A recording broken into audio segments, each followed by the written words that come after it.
तो चलिए आज हम लोग शुरू करेंगे एक नया बेहतरीन नया टॉपिक, जिस टॉपिक का नाम है एडेप्टेशन। आखिर ये एडेप्टेशन होता क्या है, मैंने इससे पहले वाले लेक्चर में यानी कि लेक्चर 4 में इसका थोड़ा बहुत इंट्रोडक्शन दिया था। तो हम ये जानते हैं कि आखिर ये एडेप्टेशन होता क्या है और ज़रूरत क्या है। देखो, इस संसार में कोई भी चीज़ हो रहा है ना, तो उसका कोई मोटिव होगा या फिर वो चीज़ हो रहा है तो उसका कोई कारण होगा। ऐसे कोई बेफालतू इस दुनिया में कोई चीज़ नहीं होती। तो देखो यार, एडेप्टेशन में ये होता है ना कि हम अडेप्ट करते हैं। अडेप्ट करते हैं इसका मतलब है कि जैसे मान लो कि मैं उत्तर प्रदेश में रह रहा हूँ तो मैं यहाँ के हिसाब से अडेप्ट कर लिया, लेकिन अगर मैं हिमाचल में रहता या फिर जम्मू कश्मीर में रहता तो मैं वहाँ के हिसाब से अडेप्ट करता, या फिर मैं रेगिस्तान में रहता तो वहाँ के हिसाब से अडेप्ट करता। अर्थात कि मैं अपने आप में कोई ऐसा चेंज लाता, कोई ऐसा परिवर्तन लाता जिसके हिसाब से मैं वहां पर सरवाइव कर पाता और रिप्रोड्यूस कर पाता। ये याद रखना, मैंने तुम लोग को बताया था कि इस संसार में इंसान बस दो काम के लिए आया है, पहला रिप्रोडक्शन, दूसरा सर्वाइवल। हम लोग इस दुनिया में बस दो कामों के लिए आए हैं, एक हमारा होता है सर्वाइवल और एक होता है रिप्रोडक्शन। तो देखो, एडेप्टेशन करने की जरूरत क्या होती है। एडेप्टेशन करने के लिए इसलिए जरूरत होती है क्योंकि हम इसकी एडेप्टेशन की वजह से हम सर्वाइवल कर पाते हैं यानी कि जीवित रह पाते हैं, और रिप्रोड्यूस कर पाते हैं यानी कि अपनी जनसंख्या को आगे बढ़ा सकते हैं। तो एडेप्टेशन की डिफिनेशन हम लिखेंगे कि इट इज अ प्रॉपर्टी, अर्थात कि ये एक प्रॉपर्टी है इन विच हम क्या करते हैं, अपने अंदर मॉर्फोलॉजिकली और फिजियोलॉजिकली स्पेलिंग में ध्यान नहीं दे रहा हूं, तुम लोग ध्यान से लिख लेना। एंड बिहेवियरली चेंज लाते हैं फॉर सर्वाइवल एंड रिप्रोडक्शन। मेरे डिफिनेशन लिखने का ये मतलब हुआ कि हम अडेप्टेशन आखिर क्यों करते हैं। अडेप्टेशन हम एक लिविंग ऑर्गेनिज्म इसलिए करता है, ये एक तरीके की प्रॉपर्टी होती है, या फिर हम ये कह सकते हैं ये एक तरीके का क्या होगा, एट्रीब्यूशन होगा। एट्रीब्यूशन को हम प्रॉपर्टी बोलते हैं, लेकिन मैं तुमको सिंप्लीफाई करने के लिए तुमको लिख दिया कि एक प्रॉपर्टी होती है। ये एक हर एक लिविंग ऑर्गेनिज्म की एक प्रॉपर्टी होती है जिसमें वो क्या करता है, अपने अंदर मॉर्फोलॉजिकली चेंज लाता है, यानी कि बाहर से कोई परिवर्तन ला रहा है ना तो उसको मॉर्फोलॉजिकली चेंज करेंगे। फिजियोलॉजिकली यानी कि अपने अंदर कोई परिवर्तन लाएगा, और बिहेवियर यानी कि अपने आदत में कोई परिवर्तन लाएगा, उसी को हम क्या बोलते हैं। और किस लिए परिवर्तन लाएगा, ताकि वो क्या कर सके, सर्वाइवल कर सके और रिप्रोडक्शन कर सके। क्या कर सके, सर्वाइवल और रिप्रोडक्शन। मैं हमेशा बोलता हूं इस संसार में आदमी दो काम के लिए आया, सर्वाइवल और रिप्रोडक्शन। ऐसा मैं नहीं कहता, ऐसा एनसीईआरटी में बोलता है, चैप्टर 1 क्लास 11 लिविंग वर्ल्ड में ऐसा बोला गया है। अब देखो, हम एडेप्टेशन को समझने के लिए हम बहुत सारे एग्जांपल देखेंगे क्योंकि एनसीईआरटी में बहुत सारे एग्जांपल दिए। तो हमारा सबसे पहला एग्जांपल जो क्या रहेगा एडेप्टेशन से रिलेटेड, जो कि रहेगा कंगारू रैट। अब तुम सोचो कि कंगारू रैट होती क्या है। तो देखो, ये हुआ कंगारू रैट। अब कंगारू रैट में आखिर एडेप्टेशन होता कैसे है, तो एक मिनट रुकना, मैं तुम लोग को फोटो दिखा दूं कंगारू रैट होती कैसी है। Just a minute. Kangaroo rat, अगर फिगर दिमाग में अच्छे से तुम लोग के बन जाएगा ना तो तुम लोग का कॉन्सेप्ट अच्छे से क्लियर होगा। हाँ, तो ये दिख रहा है कंगारू रैट, दिख रहा है कि नहीं, ये होती है कंगारू रैट। अब देखो, ये कंगारू रैट आखिर में करता क्या है। ये कंगारू रैट क्या करता है ना, जैसे कि अभी मैंने ये कंगारू रैट बनाया ना, अब फिगर में मत जाना। तो देखो, ये कंगारू रैट जो होता है ना, कंगारू रैट कुछ नहीं होता यार, ये बस कंगारू की तरह दिखता है लेकिन होता असल में चूहा है। और कहाँ पाया जाता है ये कंगारू रैट हमारा पाया जाता है नॉर्दर्न अमेरिकन डेजर्ट, अर्थात कि ये रेगिस्तान में पाया जाता है। वो भी कौन से रेगिस्तान में, नॉर्थन अमेरिका में जो रेगिस्तान है वहां पे पाया जाता है। ये तुम्हारा पहला पॉइंट हो गया। अब देखो, ये वहां पे सर्वाइव क्या करता है, अर्थात कि वहां पे क्या एडेप्टेशन लाता है वहां पे जीवित रहने के। क्योंकि देखो, रेगिस्तान में पानी की बहुत कमी होती है, इतना तो तुम लोग जानते हो, कॉमन सेंस वाली बात है। तो यहाँ पे ये लोग के पास क्या होता है ना, इन लोगों के पास होता है इनर फैट का ऑक्सीडेशन होता है। इन लोग का जो फैट होता है ना, उसमें इनर फैट ऑक्सीडेशन होता है। इनर, एक मिनट रुकना, इनर फैट ऑक्सीडेशन होता है। अब ऑक्सीडेशन का मतलब क्या होता है कि एडिशन ऑफ वाटर। तो इसमें जो इनर फैक्ट ऑक्सीडेशन होगा ना, अर्थात कि हम ये बोल सकते हैं जो इंटरनल फैक्ट का ऑक्सीडेशन होगा ना, इनर मतलब इंटरनल होता है, इतना कॉमन सेंस है यार, इनर मतलब इंटरनल होता है, एनसीईआरटी में घबरा मत जाना इनर लिखा रहे या इंटरनल लिखा रहे, तो इनर मतलब इंटरनल ही होता है। तो इनर फैट का ऑक्सीडेशन होता है। तो ऑक्सीडेशन जब होगा तो यहाँ पे क्या बनता है ना, तुम्हारा जो साइड कंपाउंड है एक एक्स बनेगा, तुमको एक्स से लेना देना नहीं है क्योंकि केमिस्ट्री नहीं पढ़ रहा हो। तो जो तुम्हारा बाई कंपाउंड बनेगा वो तुम्हारा वाटर बनेगा, अर्थात कि ये बाई प्रोडक्ट बनेगा। और जो तुम्हारा बाई प्रोडक्ट रहेगा वही क्या करेगा, रैट अपना यूटिलाइज करेगा पानी पीने के लिए, अर्थात कि इसके पास ऐसी ताकत है, ऐसी क्षमता है जिसमें ये अपने अंदर यानी कि फिजियोलॉजिकल ऐसा चेंज लाया है जिसके कारण इसका इनर फैक्ट ऑक्सीडाइज हो जाता है। और जब इनर फैक्ट ऑक्सीडाइज होगा तो बाई प्रोडक्ट के रूप में क्या निकलेगा, तुम्हारा पानी निकलेगा, और जो पानी होगा वो तुम्हारा जो कंगारू रैट है वो यूटिलाइज कर लेगा। अब एक बात बताओ, तुम रेगिस्तान में रह रहे हो और वहां की पानी की कमी है, तो तुम एक बात बताओ मुझको, क्या तुम चाहोगे कि यूरिन हमारा झमाझम निकले, मतलब कि बहुत ज्यादा यूरिन निकली, या फिर कंसंट्रेटेड अमाउंट में निकली यानी कि कम मात्रा में निकली? तो तुम सोचोगे जब पानी तुम्हें कम मिल रही तो तुम सोचोगे कम से कम हमारा कंसंट्रेटेड अमाउंट में यूरिन निकले। तो यहाँ पे क्या मैं ये लिख सकता हूँ दूसरा पॉइंट कि it release concentrated amount of urine, अर्थात कि ये जो यूरिन निकालता है वो कंसंट्रेटेड निकालता है, क्योंकि यूरिन हर ऑर्गेनिज्म निकालता है। क्यों निकालता है? क्योंकि हमारी जो मेटाबॉलिक वेस्ट रहती है वो यूरिन के थ्रू निकल जाती है। तो देखो यूरिन अगर नहीं निकलेगा ना तो हमें बहुत सारी बीमारी हो जाएगी। ये पहला पॉइंट, ये दूसरा पॉइंट और ये तीसरा पॉइंट। पहला पॉइंट क्या, ये नॉर्दर्न अमेरिका डेजर्ट में पाया जाता है। दूसरा पॉइंट क्या, यहाँ पे इंटरनल या इनर फैट का ऑक्सीडेशन होता है, ये अच्छे से लिख दे रहा हूँ, इनर फैट का ऑक्सीडेशन होता है, अर्थात जो तुम्हारा बाई प्रोडक्ट निकलेगा वो तुम्हारा वाटर रहेगा, जो वाटर को यूज कर लेगा। फिर उसके बाद क्या होता है, यहाँ पे जो यूरिन होता है वो काफी कंसंट्रेटेड अमाउंट में रहता है। इतनी बात समझ में आ गई कंगारू रैट के बारे में? इसको छाप लो, स्क्रीनशॉट ले लो। अब देखो हम ये जानेंगे कि हमारे जो डेजर्ट्स में जो होते हैं क्या होते हैं। डेजर्ट्स में क्या होंगे, प्लांट होंगे ना बे, डेजर्ट प्लांट होंगे, तो वो वहां पे कैसे सरवाइव करते हैं ये भी देखना कि वहां पे। अब हम ये जानते हैं कि जो अडेप्टेशन होता है, अर्थात कि वहां पे जो प्लांट रहते हैं वो कैसे अडेप्ट करते हैं। अडेप्टेशन इन डेजर्ट प्लांट, जो वहां पे डेजर्ट के प्लांट रहते हैं वो कैसे अडेप्ट करते हैं। अब इसकी फोटो भी तुम लोग देखो कि डेजर्ट के प्लांट आगे अडेप्ट कैसे करते हैं। तो मैं तुम लोग को फोटो दिखा रहा हूँ, DESERT डेजर्ट प्लांट। देखो फिगर अगर तुम लोग देख रहे होगे ना, तुम्हारे इमेज में मतलब ब्रेन में कॉन्सेप्ट क्लियर रहेगा कि ऐसा डेजर्ट प्लांट दिखता है या फिर ऐसा होता है। ये फिगर ले लो तुम लोग, ये दिख रहा है तुम लोग को फिगर? हाँ दिखा फिगर? देखो ये डेजर्ट प्लांट है, इसमें कुछ डेजर्ट प्लांट में लीफ भी होंगी, कुछ पे नहीं होगी, और उसका क्या फायदा है क्या नुकसान है और कैसे वो अपना एडेप्टेशन करेगी वो मैं बताऊंगा। बस तुम लोग फिगर देख लो एक बार, दिख गया? चलो अब ठीक है। अब देखो एक बात मुझको बताओ, जो डेजर्ट में प्लांट रहते होंगे क्या उनको वाटर स्कैर्सिटी से जूझना नहीं पड़ता होगा, अर्थात कि पानी कमी से जूझना नहीं पड़ता होगा? वाटर स्कैर्सिटी हमने ज्योग्राफी में पढ़ा था, क्लास 10th में शायद पढ़ा था, हाँ क्लास 10th में वाटर स्कैर्सिटी पढ़ा था जहां पे पानी कमी होती है। अब देखो ये लोग क्या क्या अडेप्ट करते हैं, अर्थात कि अपने अंदर क्या क्या परिवर्तन लाते हैं जिसकी वजह से ये वहां पे डेजर्ट में सर्वाइव कर लेते हैं, क्योंकि हर ऑर्गेनिज्म डेजर्ट में नहीं सर्वाइव कर पाता, ये बात याद रखना। हम लोग रहेंगे तो हम लोग भी ज्यादा डेजर्ट में सर्वाइव नहीं कर पाएंगे इतने कम पानी में।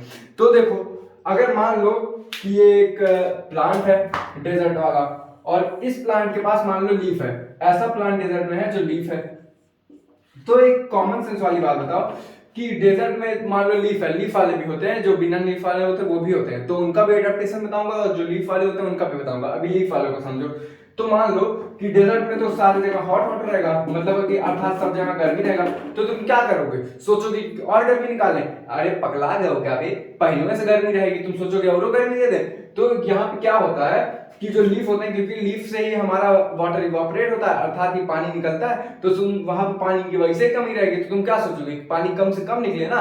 तो यहाँ पे जो लीफ से ही पानी ज्यादा निकलता है क्योंकि सरफेस एरिया ज्यादा होगा। देखो ये तुम्हारा हाथ हो गया, ये सरफेस एरिया कम होता है, तभी तो वहां पे कुछ प्लांट ऐसे होते हैं जो अडेप्ट कर लेते हैं, कांटे के रूप में आ जाते हैं, ऐसे हो जाता है, तो सरफेस एरिया कम हो जाएगा तो पानी कम निकलेगा। लेकिन सपोज दैट कि उनके अंदर अडेप्टेशन ये वाला नहीं आया, उनकी लीफ खुली रह गई कुछ प्लांट के अंदर, वहां पे रेगिस्तान में रहते हैं, तो सरफेस एरिया ज्यादा हो गया, तो यहाँ से पानी ज्यादा लॉस होगा, अल्टीमेटली वाटर ज्यादा लॉस होगा, तो वो अडेप्ट नहीं कर पाएंगे। लेकिन यहाँ ये लोग क्या चेंज लाते हैं, ये लोग क्या चेंज लाएंगे ना, ये लोग ऐसा चेंज लाते हैं कि यहाँ पे जो तुम्हारा होता है ना, ये एक थिन कवरिंग ला देते हैं, थिक कवरिंग, ठीक, अर्थात की मोटी कवरिंग ला देते हैं, जिससे कि यहाँ पे जो वाटर लॉस होता है वो कम हो जाता है, डिक्रीज वाटर लॉस, अर्थात कि वहां पे थिक कवरिंग ला देते हैं। तो पहला पॉइंट हो गया कि ये लोग थिक कवरिंग लाते हैं, कहां पे लाते हैं, ऑन लीव्स दैट प्रिवेंट किससे प्रिवेंट करता है, वाटर, मैं एस्टुअल लिख दे रहा हूं घसीट के, वाटर लॉस से, अर्थात कि वो वाटर लॉस से प्रिवेंट करते हैं, हमें पानी, थिक कवरिंग यहाँ पे रहती है तभी वो पानी जाने से रोकता है। अब एक बात बताओ कि ये जो तुम्हारा लीफ हुआ, अब तो देखो थिक कवरिंग तो हुई, लेकिन कहीं ना कहीं सरफेस एरिया तो ज्यादा है, अब सरफेस एरिया ज्यादा जाएगा तो हल्का बहुत तो जाएगा, तो उसको भी कम करने के लिए ये लोग एडेप्टेशन लाते हैं। तो जैसा कि हमने पढ़ा होगा क्लास 11 में कि हमारी जो लीफ होती है, लीफ के पास क्या होती है, स्टोमेटा के पास गार्ड सेल होती है। तो ये लोग क्या करते हैं ना कि गार्ड सेल के अराउंड एक पिथ लाइक स्ट्रक्चर बना रहता है, तो वो पिथ लाइक स्ट्रक्चर इतना ज्यादा ऊपर आ जाता है ना, मतलब कि जैसे मान लो कि ये तुम्हारा हुआ स्टोमेटा, ठीक है, तो ये हुआ तुम्हारा गार्ड सेल, इसके बगल बगल हो गया पिथ, तो इसमें क्या करते हैं ना, जो हमारा स्टोमेटा रहता है ना एकदम अंदर चला जाता है, अर्थात कि स्टोमेटा यहाँ आ गया और पिथ सेल हमारा ऐसे होगा, ये वाला इतना निगलेक्ट कर दो तुम लोग, ये लोग सोचो कि है ही नहीं, तो मान लो कि ये ऐसे हो गया, तो हमारा स्टोमेटा जो है काफी अंदर हो गया ना, दिख रहा है कि नहीं, स्टोमेटा काफी अंदर हो गया, तो जब यहाँ से पानी निकलेगा, क्योंकि स्टोमेटा से पानी निकलता है तभी फोटोसिंथेसिस होता है, याद रखना, तो यहाँ से जैसे ही पानी निकलेगा तुम्हारा, तो क्या करेगा, वो टकराता जाएगा, यहाँ टकराता जाएगा, यहाँ टकराता जाएगा, अल्टीमेटली पानी वहीं पे ठंडा के इवापोरेट नहीं हो पाएगा। तो क्या मैं ये बोल सकता हूं कि यहाँ पे जो स्टोमेटा रहती है, स्टोमेटा इज प्रेजेंट, वो कहां पे प्रेजेंट रहती है, डिप्स में प्रेजेंट रहती है। एक बार को स्पेलिंग देख लूं, हाँ डिप्स में बोल दो या फिर पिट्स में बोल दो, पिट्स मतलब गहरा चीज में प्रेजेंट रहती है, डिप्स में बोल दो कि डिप्स मतलब गहराई में, ये डिप्स हो गया स्पेलिंग, और पिट्स मतलब गड्ढे में, दोनों का बात एक ही है, लेकिन यहाँ पे मैं तुमको समझाने के लिए डिप्स लिख दिया या फिर पिट्स लिख दो, कोई ज्यादा फर्क नहीं पड़ेगा।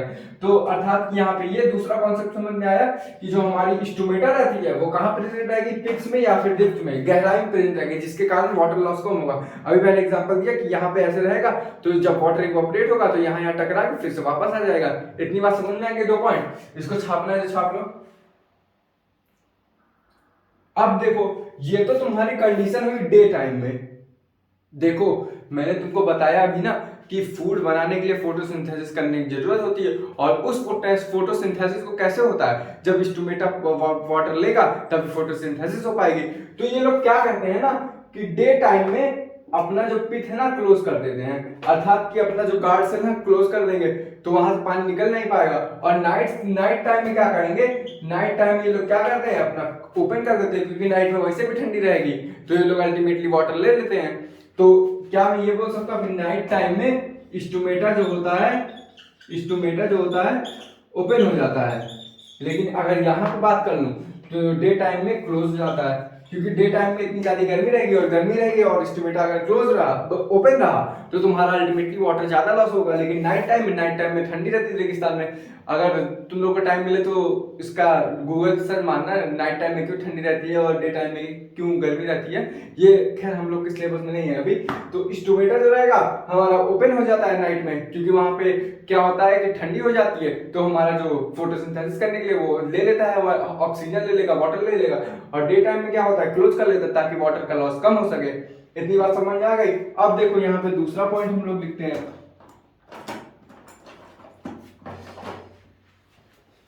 और इस प्रोसेस को कोई प्रोसेस बोलते हैं, मुझे अच्छे से याद नहीं है, कोई मेटाबॉलिक प्रोसेस होता है उसका, अगर रुको 1 मिनट देख के बता दो तुम लोगों को, पता नहीं क्या है यार, क्रेलिनिस कुछ है, छोड़ो जाने दो, अगर एनसीईआरटी में दिखे तो बता देना। अब देखो कुछ अभी मैंने क्या बताया कि यहाँ पे जो लीफ होती है उस पर थिक कवरिंग आ जाती है, या फिर तुम्हारा जो स्टिमेटा होता है, स्टिमेटा क्या होगा एकदम पिट्थ में हो जाएगा, या फिर डे टाइम में क्या होगा, क्योंकि फोटोसिंथेसिस करने के लिए हमें वाटर की जरूरत पड़ती है, तो डे टाइम में क्या होगा, क्लोज हो जाएगा, क्योंकि गर्मी ज्यादा रहती है तो वाटर लॉस कम चाहता है, और नाइट टाइम में खोल देगा ताकि वो वाटर लॉस ले, मतलब नाइट टाइम में खोल देगा ताकि फोटोसिंथेसिस करने के लिए स्टिमेटा खोल दे। अब देखो एक होता है ओ प्यूटिका, इसको क्या प्रोनाउंस करते हैं, ओ प्यूटिका, प्यूंटिका बोलते हैं शायद, ओ प्यूंटिका बोलते हैं। तो ये जो ओ प्यूंटिका होती है ना, इसमें क्या रहता है, तुम्हारा ये कांटा वाला रहता है। अब तुम लोग ये सोचोगे कि हमारी जो लीफ होती है ओ प्यूंटिका की जो कांटे में शेप में बदल जाती है, तो तुम बोलोगे कि जो फोटोसिंथेसिस के लिए हमें यहाँ पे जब तक हम वाटर इवापोरेट नहीं करेंगे या फिर CO2 लेंगे नहीं, मतलब कि ऑक्सीजन हम लोग देंगे नहीं या फिर CO2 लेंगे नहीं, वो कहां से लेंगे, स्टोमेटा के थ्रू लेंगे। तो जब स्टोमेटा के थ्रू नहीं लेंगे नहीं, मतलब लेंगे तो हमारी ये तो क्लोज हो जाती है, तो हम कहां से लेते होंगे, तो हम क्या करते हैं ना, ये जो स्टेम रहती है ना, स्टेम से लेते हैं। तो अर्थात कि हम यहाँ पे दो मॉडिफिकेशन देख रहे हैं, एक हमारी जो यहाँ पे एडेप्टेशन करने के लिए कांटे के रूप में आ गई ताकि वाटर लॉस कम हो, और हमें फोटोसिंथेसिस के लिए O2 छोड़ना पड़ेगा, CO2 लेना पड़ेगा, और फोटोसिंथेसिस में हम कहाँ से करेंगे, स्टेम में करेंगे। तो ओ प्लूंटिका जो होती है, इसमें हम क्या करते हैं, फोटोसिंथेसिस करते हैं, और कहाँ के थ्रू करते हैं, फोटोसिंथेसिस थ्रू। ये कहाँ से फोटोसिंथेसिस होती है, स्टेम से होती है, अर्थात कि हम इसमें फोटोसिंथेसिस स्टेम में करते हैं। इतनी बात समझ में आ गई, इसको छापना है तो छाप लो। अब देखो हम एडेप्टेशन कहाँ का देखेंगे, एडेप्टेशन हम ऐसे जगह का देखेंगे जहाँ पे काफी लो टेम्परेचर होता है। अब यहाँ पे टेम्परेचर हाई हो गया क्योंकि यहाँ पे गर्मी हो गई ना, तो गर्मी में टेम्परेचर हाई होता है, ठंडी में टेम्परेचर लो होता है, इतनी बात तो पता ही होगी तुम लोग की। अब हम लोग लो टेम्परेचर में देखेंगे कैसे ऑर्गेनिज्म कोई भी एनिमल सर्वाइव करता है। तो देखो लो टेम्परेचर में हम लोग पहला एग्जांपल देख लेते हैं, यहाँ पे लो टेम्परेचर अर्थात कि ठंडी वाला समय। तो डेजर्ट मतलब पोलर रीजन पे, जो पोलर रीजन यहाँ पे मैंने बताया था ना कि यहाँ पोलर रीजन होता है टॉप पे, और ये तुम्हारा ट्रॉपिक ऑफ कैंसर होता है, ये सब ट्रॉपिक होता है, ये टेम्परेट रीजन होता है, ठीक है। तो तुम्हारा पोलर रीजन पे कैसे सर्वाइव होता है, तो पोलर रीजन में देखो क्या होता है ना कि वहां पे पोलर बियर पाए जाते हैं, ये मैंने बता चुका है कि पोलर बियर वहां पाए जाते हैं। तो पोलर बियर का तुम लोग एक बात बताओ, मैंने एलेन्स रूल में बताया था कि पोलर बियर का हाथ छोटा होगा कि बड़ा होगा, कॉमन सेंस लगा मेरे भाई, बायोलॉजी रटने वाला सब्जेक्ट नहीं है। तो पोलर बियर का जो तुम्हारा हाथ होगा वो छोटा होगा, क्यों छोटा होगा, क्योंकि जितना सरफेस एरिया कम रहेगी उतना वाटर लॉस कम होगा, समझ में आया, जितना सरफेस एरिया कम हुई उतना वाटर लॉस कम हुआ। और जैसे कि ठंडी लगती है तो तुम क्या करते हो, सुखड़ जाते हो ना, तो ताकि हीट तुम्हारे बॉडी से कम निकले, तो वो लोग क्या करते हैं कि उनका एडेप्ट जो ये होता है हाथ होता है वो छोटा हो जाता है, और जो वॉल्यूम होता है वो बड़ा हो जाता है। तो अर्थात मैं ये बोल सकता हूँ कि पोलर रीजन में जो रहता है, ये जो तुम्हारा सरफेस एरिया होता है, सरफेस एरिया कम रहेगा, लेकिन जो तुम्हारा वॉल्यूम रहेगा वो ज्यादा रहेगा। अब देखो दूसरा पॉइंट कि यहाँ पोलर रीजन में ये जो पोलर बियर होते हैं ना, ये पोलर बियर के बारे में बता रहा हूँ, पोलर बियर। अब देखो मैंने वर्सेस वाइल्ड वाला बियर केस नहीं। अब देखो दूसरा पॉइंट, ये जो तुम्हारी पोलर बियर होते हैं एलेन्स रूल को फॉलो करती हैं। एलेन्स रूल क्या होता है, एलेन्स रूल यही होता है, समझ में आया कि एलेन्स रूल में क्या होता है कि जो पोलर रीजन में पाए जाते हैं उनका जो सरफेस एरिया रहता है कम रहता है और वॉल्यूम ज्यादा रहता है, अर्थात कि उनका जो हाथ रहेगा वो काफी छोटा रहेगा, क्योंकि जो सरफेस एरिया से हीट लॉस होता है, समझ में आया, जितना सरफेस एरिया ज्यादा रहेगा उतना पानी ज्यादा इवोपरेट करेगा, और जितना कम रहेगा उतना कम पानी इवोपरेट करेगा। अब यहाँ पे ठंडी गर्मी वाला लॉजिक ले लो, अगर तुम्हारा सरफेस एरिया ज्यादा रहा तो तुम्हारे बॉडी में ठंडी लगेगा, क्योंकि जो पानी इवोपरेट होता है, जैसे कि हीट ज्यादा लॉस होगा, समझ में आया, जब हीट ज्यादा लॉस होगा यानी कि पानी ज्यादा इवोपरेट होगा तो तुम्हारी बॉडी ठंडी हो जाएगी। जैसे ट्रॉपिकल रीजन में सरफेस एरिया ज्यादा रहता है, सरफेस एरिया ज्यादा होगा तो खटाखट इवोपरेशन ज्यादा होगा, पानी ज्यादा इवोपरेट होगा और वॉल्यूम कम रहेगा, यानी कि नंबर ऑफ सेल्स भी कम रहेगा, और नंबर ऑफ सेल्स अगर कम रहे मतलब वॉल्यूम अगर कम रहा तो नंबर ऑफ सेल्स कम रहेगा, नंबर ऑफ सेल्स कम रहेंगे तो मेटाबॉलिक रिएक्शन उसमें जो चल रही है वो भी कम रहेगी, और जब मेटाबॉलिक रिएक्शन भी कम रहेगी तो तुम्हारा हीट लॉस ज्यादा होगा नहीं।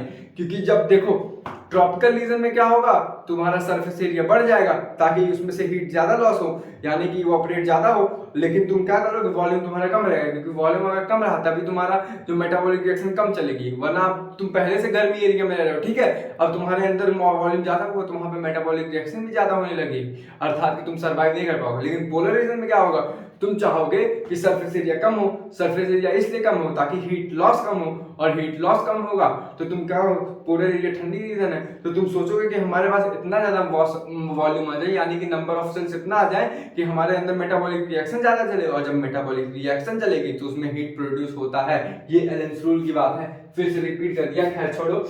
अब देखो यहाँ पे तो ये एलेंस रूल को फॉलो कर लेता है, जिसमें सरफेस एरिया कम होगी, सरफेस एरिया जब कम होगी तो हीट लॉस कम होगा, और वॉल्यूम ज्यादा होगी तो तुम्हारा हीट बॉडी के अंदर बनने लगेगा।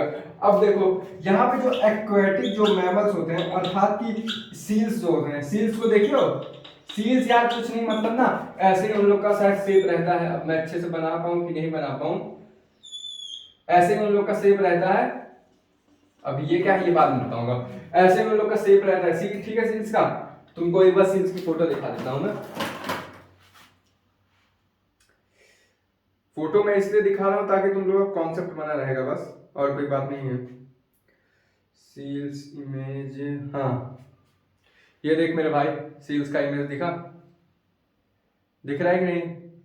ये फोन का स्क्रीन गार्ड थोड़ा कचरा हो गया है, मैं बदलवा भी नहीं रहा हूं, दिख गया ना? अब देखो ये लोग क्या एडेप्टेशन करती हैं, इनका जो लेयर होता है ना, ये यहाँ पे एक थिक क्यूटिकल की लेयर होती है, थिक अर्थात की मोटा, क्यूटिकल मतलब क्यूटिकल एक लेयर होती है, तो सब क्यूटिकल में होती है, अर्थात कि इनके क्यूटिकल जो आउटर मोस्ट लेयर है उसके अंदर एक थिक कवरिंग होगी, जिससे इनका हीट लॉस कम होगा। जैसे कि मैंने अभी बताया कि जिसका वॉल्यूम ज्यादा रहेगा वहां पे मेटाबॉलिक रिएक्शन भी क्या होगी, ज्यादा होगी। मेटाबॉलिक रिएक्शन अगर ज्यादा होगी तो तुम्हारा हीट भी ज्यादा बनेगा। तो ये लोग क्या करते हैं कि इनके यहाँ पे सब क्यूटिकल रीजन में, यानी कि क्यूटिकल के अंदर जो होती है एक थिक कवरिंग होती है, जिससे इनका हीट लॉस कम होता है, अर्थात कि वो अपना टेम्परेचर वैसे मेंटेन कर लेते हैं। तो मैं ये बोल सकता हूँ कि इनके पास थिक लेयर होती है, वो चीज प्रेजेंट कहाँ पे प्रेजेंट रहती है, ऑन सब क्यूटिकल रीजन, अर्थात कि क्यूटिकल के अंदर सब क्यूटिकल लेयर के अंदर प्रेजेंट रहती है, और सब क्यूटिकल अंदर के प्रेजेंट रहेगी तो तुम्हारा हीट लॉस अल्टीमेटली कम होगा। इतना एडेप्टेशन समझ में आया। अब दूसरा एडेप्टेशन समझो, अब तुम लोग एडाप्टेशन समझो वहां का जो हाई एकदम एल्टीट्यूड में रहते हैं, अर्थात कि पहाड़ जो रहते हैं, वो एडाप्टेशन कैसे करते हैं। देखो तुम लोग सोच रहे होगे कि मैं इतना एडेप्टेशन का एग्जांपल कहाँ दे रहा हूँ, कहाँ पे एनसीईआरटी में लिखा है भैया, हमके ना शौक भाई इतना बतावे के। पहली बार मैं चाहता था दो डेफिनेशन बता के थोड़ा फील करवा के छोड़ देता, लेकिन इतना एग्जांपल कहाँ घसीट रहा हूँ, कहाँ के एनसीईआरटी भाई ने बोल दिया कि हमारे बारे में चर्चा करो, अगर उनके बारे में चर्चा करेंगे तो एग्जाम में नंबर अल्टीमेटली कम आ जाएगा। अब देखो एडेप्टेशन इन हाई एल्टीट्यूड का मतलब कि जो एल्टीट्यूड जो कि पहाड़ रीजन में रहते हो, ये तुम्हारा ये हाई एल्टीट्यूड यही होता है। अब देखो तुम एक बार मुझको बताओ कि हाई एल्टीट्यूड पे क्या टेम्परेचर लो रहेगा? हाँ बिल्कुल, यहाँ पे टेम्परेचर जो होगा लो होगा, ठीक है, लो टेम्परेचर होगा। अच्छा अब एक चीज बताओ मुझे, कॉमन सेंस वाली बात बताओ कि यहाँ पे मैंने गेल-लुसाक लॉ बताया था कि यहाँ पे प्रेशर ज्यादा होता है कि कम होता है। मेरे हिसाब से तो यहाँ प्रेशर ज्यादा रहेगा तो जी ज्यादा रहेगा, अर्थात कि ग्रेविटेशनल ज्यादा रहेगा, और प्रेशर ज्यादा रहेगा तो गेल-लुसाक के हिसाब से टेम्परेचर भी ज्यादा रहेगा, और यहाँ पे टेम्परेचर कम, ग्रेविटेशनल कम और प्रेशर भी कम। तो यहाँ पे क्या होता है ना कि ऑक्सीजन की मात्रा कम होती है, यानी कि ऑक्सीजन जो होता है वो कम होता है इन कंपैरिजन टू यहाँ, और यहाँ पे क्या होता है ऑक्सीजन ज्यादा होता है। तो देखो जब कोई भी ऑर्गेनिज्म यहाँ से, मतलब कि ये मान लो कि मैं हूं और यहाँ से मैं चढ़ता जा रहा हूं, तो क्या होगा ना, हमारा हार्ट का जो पंप है ना वो तेज तेज होने लगेगा। अब इसके पीछे भी एक लॉजिक है, क्योंकि यहाँ पे ऑक्सीजन की कमी होने लगती है तो तुम हमारा हार्ट जल्दी जल्दी पंप करता है ताकि हम ज्यादा तेज तेज पंप कर सकें, ऑक्सीजन सप्लाई कर सकें। यहाँ पे ऑक्सीजन कम रहेगा तभी हम लोग सांस भी जल्दी जल्दी लेंगे, ऐसे ऐसे हम लोग सांस भी जल्दी लेंगे, और सांस जल्दी लेंगे तो हमारा जो हार्ट है सोचेगा कि ऑक्सीजन कमी है, तो वो खटाखट खटाखट इतनी जल्दी जल्दी पंप करेगा ताकि सारे सेल्स में, क्योंकि हार्ट पंप ही इसलिए करता है क्योंकि हमारे सारे सेल्स में ऑक्सीजन बराबर पहुंचता रहे। तो हम क्या यहाँ पे लाइफ पॉसिबल नहीं होती है इस रीजन में, हाई होती है, तो हम लोग अडेप्ट कैसे करते हैं, यहाँ पे ज्यादा एडेप्टेशन का रोल नहीं है। तो क्या मैं ये लिख सकता हूँ कि हाई एल्टीट्यूड में O2 की डिफिशियंसी होती है, डिफिशियंसी अर्थात कि वहां पे ऑक्सीजन कमी होती है। तब देखो जब अगर हम हाई एल्टीट्यूड पे जाते हैं तो हमें प्रॉब्लम क्या क्या होती है। पहली प्रॉब्लम क्या होगी, नौजिया यानी कि जी मचलाएगा। दूसरी प्रॉब्लम क्या होगी, हेडेक होगा, हेडेक होगा। तीसरा हमको फीवर भी हो सकता है। ये सब हम इसलिए बता रहे हैं क्योंकि अभी आगे इसका काम देगा। तो नौजिया की फीलिंग होगी, यानी जी मचलाएगा, सर दर्द करेगा, फीवर होगा, और ये सब सारी चीज को हम लोग क्या बोलते हैं, इसको हम लोग सिंपली बोल सकते हैं एल्टीट्यूड सिकनेस, यानी कि ऊंचाई वाला जो सिकनेस होता है उसी को एल्टीट्यूड सिकनेस बोलते हैं। तो इन सब को हम क्या बोल सकते हैं, ये जितना भी डिजीज है एल्टीट्यूड सिकनेस, एल्टीट्यूड सिकनेस। अब सिकनेस मतलब मत पूछ लेना क्या होता है, बीमारी होती है किसी चीज के प्रति। तो देखो यहाँ पे नौजिया वोजिया जो जितने भी तरीके के सिकनेस हो गए, यानी कि जितने भी तरीके की बीमारी होगा वो तुम्हारा एल्टीट्यूड सिकनेस में आ जाएंगे। अब यहाँ पे आदमी क्या एडेप्टेशन करता है, तुम लोग खुद सोचो कि ये ऊपर हम लोग जाते हैं, ये सपोज दैट कि 1500 किलोमीटर है, 1500 सॉरी बोल रहा हूँ कि 3.5 किलोमीटर है, अर्थात कि 3500 मीटर। मेरी थोड़ी हिंदी कमजोर है, हिंदी काउंटिंग में कमजोर है, ज्यादा दिल पे ना लेना पगले। फिर देखो यहाँ पे क्या होता है कि जब हम ऊपर चढ़ते रहेंगे तो ऑक्सीजन की कमी होती रहेगी, तो हमारी क्या होगी, जो ब्रेथ रेट होगी, अर्थात कि हमारी सांस लेने की जो क्षमता होगी वो ज्यादा हो जाएगी। और दूसरा क्या, अच्छा एक बात बताओ कि हम ऊपर गए तो हमारी जो हीमोग्लोबिन भी ज्यादा होगी, ठीक है, तो यहाँ पे ब्रेथ रेट भी ज्यादा हो गई, आरबीसी के नंबर भी ज्यादा होंगे, क्योंकि आरबीसी के नंबर जब तक ज्यादा नहीं होंगे तो हीमोग्लोबिन नहीं रहेगा उसके पास, और हीमोग्लोबिन ही क्या करता है, तुम्हारा जो ऑक्सीजन बाइंड करता है, तो आरबीसी की संख्या ज्यादा होगी, तभी वो क्या करेगा, बाइंड करेगा विथ O2। अब दूसरा तीसरा पॉइंट लिखो। अच्छा जो यहाँ पे हीमोग्लोबिन रहता है, हीमोग्लोबिन का जो ऑक्सीजन से बाइंड करता है, हीमोग्लोबिन जनरली ऑक्सीजन से बाइंड करता है, तो जो हीमोग्लोबिन बाइंड करेगा, तो मुझको ये बताना तुम लोग कि वो ज्यादा तेजी से बाइंड करेगा कि ज्यादा लूजली बाइंड करेगा। मेरे हिसाब से तो लूजली करेगा, हीमोग्लोबिन बाइंड लूजली, अभी रीजन भी बता रहा हूँ, लूजली विथ O2। अच्छा एक बात बताओ, जब हमने सांस लिया तो हमारा कहाँ जाएगा, लंग्स में जाएगा, पहले लंग्स में जाएगा, फिर लंग्स से प्योरीफाई होके ब्लड के थ्रू हार्ट में जाएगा, तो हार्ट सबको पंप करेगा। और अगर हमारा हीमोग्लोबिन का जो बाइंडिंग कैपेसिटी ज्यादा होगा तो वो लंग्स को ऑक्सीजन देगा ही नहीं, क्योंकि हमारे जो ब्लड्स में ही ऑक्सीजन रहता है और वही ऑक्सीजन हमारा लंग्स को मिलता है। तो अगर हमारा हीमोग्लोबिन ऑक्सीजन को ज्यादा तेज बाइंड करे रहेगा तो छोड़ेगा नहीं, और अगर धीरे से बाइंड कर रहेगा तो खटाखट खटाखट छोड़ देगा, और इसी से रिस्पायरेशन हमारा ब्रीदिंग का प्रोसेस ज्यादा तेज हो पाएगा। और अगर कम रहेगा तो हमारा रिस्पायरेशन का प्रोसेस बहुत धीरे धीरे होगा, अल्टीमेटली हम वहां पे डेथ कर जाएंगे। तभी हमारा जो हीमोग्लोबिन रहता है उसकी बाइंडिंग एफिनिटी जो ऑक्सीजन के साथ रहती है काफी लूज रहती है, ताकि वो जल्दी जल्दी ऑक्सीजन जो लंग्स को दे सके। समझ में आया इतनी बात, क्योंकि देखो अगर मैंने कुछ कॉन्सेप्ट में मिस्टेक कर दिया क्या, हीमोग्लोबिन, एक मिनट रुकना, हीमोग्लोबिन बाइंड करता है ऑक्सीजन, हाँ सॉरी, जब हम अपना ऑक्सीजन लेंगे ये लंग्स में जाएगा, लंग्स के बाद कहाँ जाएगा, ब्लड में जाएगा, और ब्लड से हमारा पूरे बॉडी में सर्कुलेट करेगा, और जो सर्कुलेट करेगा तो किसको पहुंचाएगा, न्यूट्रिशन सेल को, क्योंकि ऑक्सीजन का रोल क्या रहता है, हीमोग्लोबिन का रोल रहेगा कि हमारे सारे सेल्स में वो ऑक्सीजन पहुंचा सके, ठीक है। तो क्या करेगा वो, उसकी बाइंडिंग एफिनिटी कम रहेगी ताकि खटाखट जल्दी से जल्दी सारे सेल को पहुंचा दे, वरना अगर नहीं पहुंचाया तो हमारी बॉडी में, हम लोग बोलते नहीं है कि थकावट होती है जब हम लोग माउंटेन चढ़ते हैं, असल में वो थकावट नहीं होती है, ऑक्सीजन की डिफिशियंसी हो जाती है। समझ में आया, इतनी बात समझ में आ गई, बस इसमें इतना ही था। अब हम ये देखेंगे कि एडेप्टेशन हम लोग देखेंगे कि जो 100 से ऊपर ऑर्गेनिज्म सरवाइव कर लेते हैं, अर्थात कि 100 डिग्री से ऊपर, यानी कि एकदम हाई टेम्परेचर पे, और वो हाई टेम्परेचर कौन सा रहेगा, 100 डिग्री वाला। अरे बाप रे, कौन है भैया, मैं तो नहीं सरवाइव कर पाऊंगा, तुमको कर पाओगे तो बताओ। अब यहाँ पे मैं लिखता हूं कि हाई एल्टीट्यूड पे जो सरवाइव कर लेता है, हाई टेम्परेचर पे, सॉरी हाई टेम्परेचर पे, और वो टेम्परेचर कितना रहना चाहिए, 100 से ऊपर रहना चाहिए। अब देखो यहाँ पे क्या होता है ना कि जो मैंने बताया था आर्ची बैक्टीरिया की फैमिली होती है, आर्ची बैक्टीरिया। ये आर्ची बैक्टीरिया कौन होते हैं, थर्मोफिलिक। ये एक तरह के थर्मोफिलिक बैक्टीरिया, ये एक तरह के प्रिमिटिव टाइप ऑफ बैक्टीरिया रहते हैं। तो ये लोग क्या करते हैं ना, ये लोग कहाँ पाए जाते हैं, थर्मल स्प्रिंग्स में, या फिर हाइड्रो यानी पानी वाले, हाइड्रो थर्मल यानी कि गर्म वेंट्स में यानी गड्ढों में पाए जाते हैं। और इनका टेम्परेचर क्या रहता है, ये टेम्परेचर रहेगा 100 से भी ऊपर।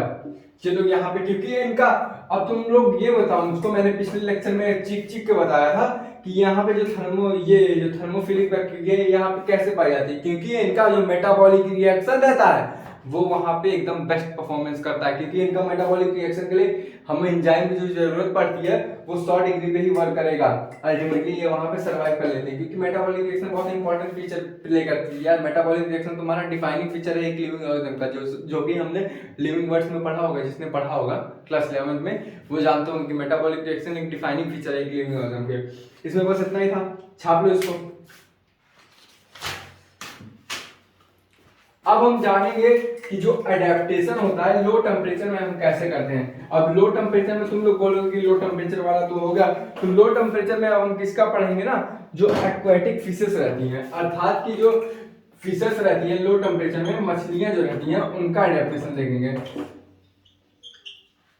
ये तुम्हारा समुद्र हुआ, फीलिंग के लिए ब्लू से बना देना हूं, और यहाँ पे कैसे एडेप्टेशन होता है मछली का, ठीक है।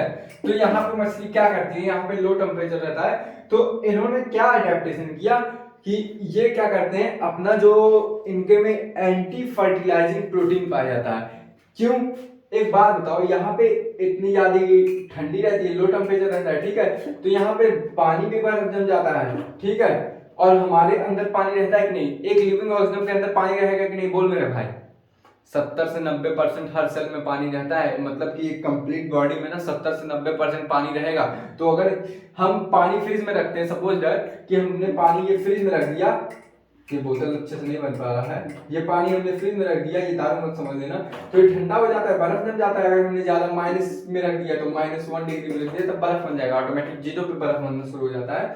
बर्फ तो कभी बन जाएगा, वो डिपेंड करता है लिक्विड किस टाइप का, तो बर्फ बन गया, तो यहाँ का पानी भी बर्फ हो जाता है, लेकिन ये मछली काहे बर्फ नहीं होती है, क्यों होता है, इसके पीछे रीजन क्या है वो भी अभी बताऊंगा। लेकिन इनके पास जान लो, इनके पास पानी रहती है तो आखिर क्योंकि हर एक बॉडी में जो 70 से 90% पानी रहता है, इनके पास पानी नहीं रहता, तो आखिर ये क्यों बर्फ नहीं बनती, इसका रीजन जानो कि इनके पास क्या होता है भाई साहब, के पास होता है एक एंटी फ्रीजिंग प्रोटीन रहता है, अर्थात कि फ्रीजिंग से भी कम इनका फ्रीजिंग पॉइंट रहता है, जो कि होता है एंटी फ्रीजिंग पॉइंट, जो कि इतना ज्यादा, मतलब इनको चाहे जितना वो ठंडी दे दो ये लेकिन फ्रीज नहीं होने वाले, इसीलिए इनके पास क्या होता है, एंटी फ्रीजिंग पॉइंट होता है, या फिर एंटी फ्रीजिंग प्रोटीन बोल दो। अब ये क्या करते हैं, इनके अंदर जो हमारा ये क्या काम करता है, तो इनके अंदर जो हमारे सेल्स होते हैं ना, मतलब वाटर होंगे, तो उन वाटर में क्या होता है ना, पोटेंशियल एनर्जी ज्यादा हो जाती है, इंक्रीज पोटेंशियल एनर्जी। अब तुम बोलोगे हमने पोटेंशियल एनर्जी वाला लॉजिक कैसे डाल दिया, फिजिक्स तो पढ़ने आए नहीं, हम बायोलॉजी पढ़ने आए हैं, और बायोलॉजी वाले की तो फिजिक्स माशाल्लाह होती है, इनके पास क्या होता है, इंक्रीज पोटेंशियल एनर्जी होता है। अब तुमको ये भी समझा रहा हूँ काहे पोटेंशियल एनर्जी लाए। पोटेंशियल एनर्जी मतलब क्या होता है कि एनर्जी स्टोर करके रखना, और काइनेटिक्स एनर्जी का मतलब होता है कि एनर्जी को लगा देना। अब देखो इनके पास एंटी फ्रीजिंग पॉइंट होता है या फिर एंटी फ्रीजिंग प्रोटीन रहता है, जो कि क्या करता है, हमारा वाटर की जो हमारे अंदर वाटर है, यानी कि फिश के अंदर जो वाटर है उनकी पोटेंशियल एनर्जी इंक्रीज कर देगा, और जब पोटेंशियल एनर्जी इंक्रीज होगी ना, तो हमारा जो वाटर है ना रैंडम मूवमेंट करने लगेगा, बहुत तेज मूवमेंट करने लगेगा, और जब हमारा देखो ऐसे मूवमेंट करने लगेगा, और जब वाटर ऐसे मूवमेंट करने लगेगा तो हमारा अल्टीमेटली फ्रीजिंग पॉइंट जो होता है वो घट जाएगा। ये फ्रीजिंग पॉइंट जो है घट जाएगा। क्योंकि देखो वाटर को रेस्ट करने का टाइम नहीं मिलेगा। जब वाटर हमेशा ऐसे मूवमेंट करता रहेगा तो घंटा जमा पाओगे, घंटा नहीं जमा पाओगे। जब वाटर ऐसे मूवमेंट करने लगेगा अर्थात की पोटेंशियल एनर्जी उसमें हाई हो गई तो तुम्हारा फ्रीजिंग पॉइंट घट जाएगा, क्योंकि वाटर ऐसे मूवमेंट कर रहा है तो उसको टाइम ही नहीं मिल पा रहा उसको बर्फ जमाने का। तभी एंटी फर्टिलाइजिंग प्रोटीन का क्या काम रहता है, वो वाटर की जो पोटेंशियल एनर्जी है वो बढ़ा देता है, और क्या होता है अर्थात की जो हमारा फ्रीजिंग पॉइंट रहता है वो क्या हो जाता है, अल्टीमेटली कम हो जाएगा। छापना है तो छाप लो। अब देखो हम एडेप्टेशन उन लोगों का पढ़ेंगे ना जो डीप सी में पाए जाते हैं, यानी कि मछली जो है मछली पाई जाएगी जनरली। वैसे वो बैक्टीरिया भी पाए जाते हैं कुछ, रेड और एल्गीज भी पाए जाते हैं, जो मैंने पिछले लेक्चर में बताया था कि रेड एल्गी पाई जाती है तुम्हारी 500 मीटर गहराई में, और वो रेड लाइट को रिफ्लेक्ट करती है तभी इसको रेड बोलते हैं। तो देखो यहाँ पे क्या होता है ना, मान लो ये समुद्र है तुम्हारा, और यहाँ पे ये लोग 0.35 एटीएम की गहराई में रहे। एक बार रुक जाओ, वैल्यू देख लूं, 0.85 है। तो 0.85 देखो, जैसे कि हम लोग पानी के अंदर जाते हैं, जो लोग तैरते होंगे उनको पता होगा जितना हम पानी के अंदर जाएंगे ना हमको उतना ही भारीपन लगता है, क्योंकि प्रेशर ज्यादा रहता है। और उन मछलियों का जो 1085 एटीएम पे रहती होंगी, यानी कि 1085 एटीएम प्रेशर उनके पे लगता होगा, तो उनका क्या होता है, वो कैसे सरवाइव करती होंगी। ये लोग मछली हम प्यारी से बना दी है, अब ये लोग कैसे सरवाइव कर रहे होंगे, वरना ये लोग तो बेचारे लोग मर जाएंगे। देखने से ही बहुत खूंखार लग रही, मरेगी नहीं। तो इन्होंने क्या अडेप्टेशन किया, इन्होंने अपना सिंपली अडेप्टेशन ये किया कि ये जो मछली होती है इन्होंने अपना बॉडी को क्या बना लिया, फ्लेक्सिबल बना लिया, फ्लेक्सिबल बॉडी बना ली।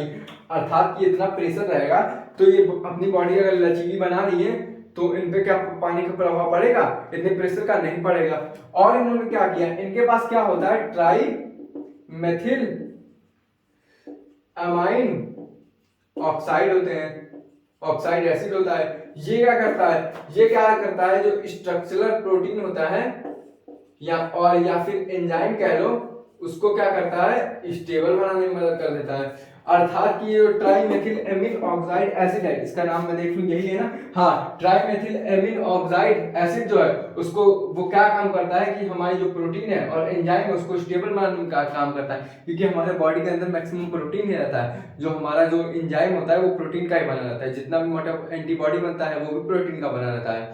तो ये क्या काम करेगा, पहला एडेप्टेशन ये करेगा कि हमारी जो बॉडी है वो काफी फ्लेक्सिबल बना देगा। दूसरा क्या करेगा, हमारे अंदर जो फिशेस के अंदर, मतलब हमारे अंदर नहीं, फिशेस के अंदर क्या करेगा, ट्राइमेथिलामाइन ऑक्साइड रिलीज करेगा, जो क्या काम करेगा, हमारे प्रोटीन को एक मजबूती देगा, और जो हमारे एंजाइम है उनको भी एक मजबूती देगा, ताकि एंजाइम प्रॉपर वर्क कर सके उतने प्रेशर पे, और जो प्रोटीन है वो उतना वर्क कर सके, स्टेबल हो सके। तो ये क्या करेगा, स्टेबिलिटी प्रोवाइड करेगा कि किसको, प्रोटीन को और एंजाइम को। और कौन प्रोवाइड करेगा, ट्राइमेथिल एमाइन ऑक्साइड एसिड, एमाइन है ये।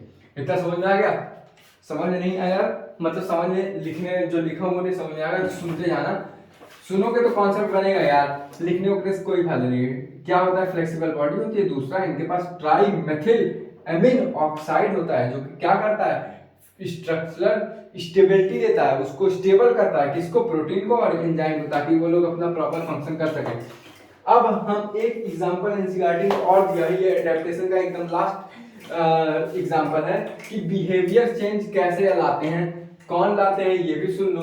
जो बिहेवियर चेंज लाएंगे ना वो डेजर्ट में जो लोग रहते हैं, अर्थात कि डेजर्ट के जो लेजर्ट रहते हैं, मैं तुम लोग को दिखा रहा हूँ डेजर्ट लेजर्ट कैसे होते हैं। डेजर्ट लेजर्ट, अबे बस कर दे, विकिपीडिया नहीं देखना है। ये वाले तुम डेजर्ट लेजर्ट देखो, दिखा, ये तुम्हारे हैं डेजर्ट लेजर्ट। ये क्या वहां पे कैसे सरवाइव करते हैं, और ये अपने अंदर मॉर्फोलॉ अब तक हमने जितना भी एडेप्टेशन देखा ना उसमें हम लोगों ने क्या देखा कि वो कहीं ना कहीं फिजियोलॉजिकल या फिर मॉर्फोलॉजिकल चेंज ला रहे हैं, लेकिन ये लोग क्या करते हैं, क्या करेंगे, ये लोग बिहेवियर चेंज लाएंगे। तो हम अब देखेंगे कि बिहेवियर बिहेवियर अबे चलना भाई, बिहेवियर रुक जा, behaviour change in desert lizard, ये आखिरी टॉपिक है। अब देखो यहाँ पे बिहेवियर चेंज कैसे लाते हैं डेजर्ट के लेजार्ड। अब देखो डेजर्ट से क्लियर है कि ये रेगिस्तान में रहते होंगे, अर्थात वहाँ का टेम्परेचर हाई रहता होगा कि लो, हाई रहता होगा। तो ये लोग अपना एडाप्टेशन कैसे लाएंगे ना, ये लोग क्या करते हैं कि डे टाइम में जब टेम्परेचर ज्यादा रहेगा, लो रहेगा, क्योंकि देखो इंसान को सरवाइव करने के लिए ना अपना टेम्परेचर मेंटेन करना पड़ेगा, और जब तक वो नहीं मेंटेन करा तो वो मर जाएगा, क्योंकि हमारी जो बॉडी है उसमें जो मेटाबॉलिक रिएक्शन चलती है, वो मेटाबॉलिक रिएक्शन कब चलेगी, जब हमको एक प्रॉपर टेम्परेचर मिलेगा। अगर टेम्परेचर जरा सा भी हाई लो हुआ तो अल्टीमेटली मर जाएगा। तो डे टाइम में, और ये डे टाइम कौन सा टाइम हुआ, ये एकदम समझ लो कि सुबह का टाइम हुआ। सुबह के टाइम पे लगभग अप्रॉक्स 5 बजे के अप्रॉक्स जो होता है डेजर्ट में कम होता है, मतलब वहाँ क्योंकि ये सनलाइट लेती है ना, लाइट के प्रेजेंस में हमारा मेटाबॉलिक रिएक्शन चलेगा, अंधेरे के प्रेजेंस में नहीं होगा। तो सुबह सुबह सन निकलता है कि नहीं 5 बजे के अप्रॉक्स, तो वहाँ उस टाइम क्या होता है, टेम्परेचर लो होता है। तो ये लोग क्या करते हैं कि सन के सामने आ जाते हैं, सन के सामने, या फिर इसको इंग्लिश में क्या बोलते हैं कि दे बास्क इन सन, दे बास्क, मुझको नाम नहीं आ रहा तभी मैंने देख लिया, दे बास्क इन सन, अर्थात ये सन के सामने आ जाएंगे। जो सन के सामने आएंगे तो क्या करेंगे, हीट ले लेंगे।